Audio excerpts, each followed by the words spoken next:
মাশাল্লাহ। আসসালামু আলাইকুম viewers, easy recipe by Nitu চ্যানেলে আপনাদের স্বাগতম। তো চলে এসেছি আরও একটা নতুন রেসিপি নিয়ে। আজকের রেসিপি হলো আমার বেলে মাছ ভাজা, নদীর টাটকা বেলে মাছ।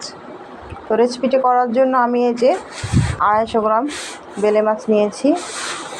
মাছটার মধ্যে আমি আগেই লবণ দিয়ে রেখেছিলাম, অল্প হলুদের গুঁড়া এবং মরিচের গুঁড়া অ্যাড করে নিয়েছি। প্যানের মধ্যে তেল দিয়ে আমি অপেক্ষা করছি গরম হওয়ার জন্য। তেলটা যখন ভালো হয়ে গরম হয়ে যাবে সে পর্যায়ে আমি একে একে যে বেলে মাছগুলো তেলের মধ্যে ছেড়ে দেব। সবগুলো বেলে মাছ আমি কড়াইয়ের মধ্যে দিয়ে দিয়েছি, অপেক্ষা করছি ভেজে নেওয়ার জন্য।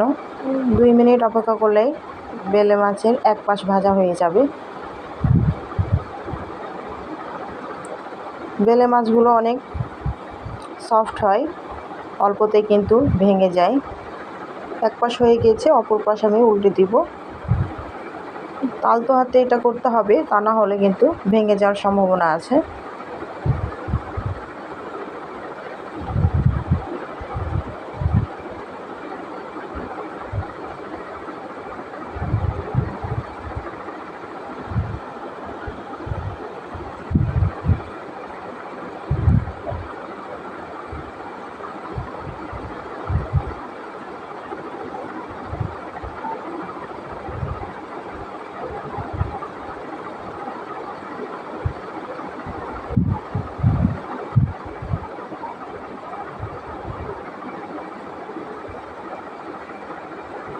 মাছটার আমার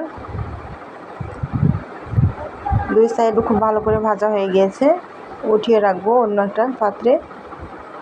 এই পর্যায়ে আমি কয়েকটা পেঁয়াজ একটু মোটা করে কেটেছি, এটাকে হালকা করে ভেজে নেব। অল্প পরিমাণে শুধু আমি এখানে লবণ অ্যাড করেছি, আর যে মাছের তেল ছিল ওটাতে ভাজা হয়ে যাবে। দেখুন মাশাল্লাহ কত সুন্দর হয়েছে ভাজা। এ পর্যায়ে আমি যে বেলে মাছের ওপর দিয়ে পেঁয়াজগুলো ছড়িয়ে দিচ্ছি। আল্লাহর নিয়ামত বড় সুন্দর। কল্পনা করতে পারছি না এত সুন্দর হবে এবং এত মজাদার হবে। আমার ছেলে তো খুব খুশি, আলহামদুলিল্লাহ। তো আজকের রেসিপিটা কেমন লেগেছে অবশ্যই কিন্তু আমাকে কমেন্ট বক্সে জানাবেন।